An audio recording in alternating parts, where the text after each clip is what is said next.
98% të njerëzve nuk din të marrën frymë si duhet. Me vërtet? Po, kjo është shumë e rëndësishme, po kjo gjatë meditimit mësohet. Ajo që unë them që nga mosha 5-6 vjeçare fëmijët duhet të fillojnë me meditimin, të fillojnë të lidhen me veten, të kultivojnë ato vlera që i kanë sjellë me vete, atë lumturinë e pakushtëzuar, dashurinë pa kushte, paqen e brendshme, respektin reciprok. Meditimi të mëson që të jesh i sinqert me veten, të ja flasësh vetes të vërtetën, mos e gënjesh veten asnjëherë, të jesh, më thoni, sinqert, të jesh besnik me veten, sepse të gjithë këto vlera që ti do të kultivosh me veten tënde, pastaj ti do t'i manifestosh edhe jashtë, të jesh me të tjerët po ashtu i sinqert, po ashtu paqësor, po ashtu do ta ndjesh atë lumturinë dhe do ta shpërndash edhe me të tjerët. Nuk ka një moshë të caktuar, por ka një gjë që është shumë specifike. Kur ti me plot vetdije vendos në një moment të caktuar të merresh me këtë pyetje, respektivisht unë kam quajtur 3 pyetje të mëdha.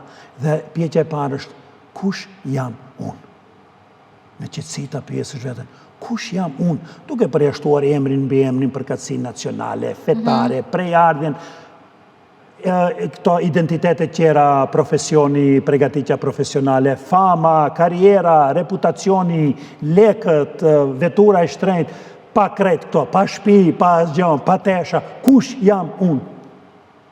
Edhe atëherë fillon një transformimi pa parë. Pra pyetja e parë, kush jam unë? Pyetja e dytë, për çfarë kam ardhur këtu?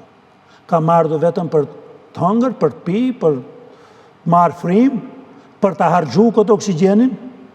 Një amiga ime nga Shqipëria më tha një herë, sa mirë theket për të harxhu, tha, po sikur njerëzit të dinin të harxhonin si duhet këtë oksigjenin, se 98% të njerëzve nuk din të marrën frymë si duhet.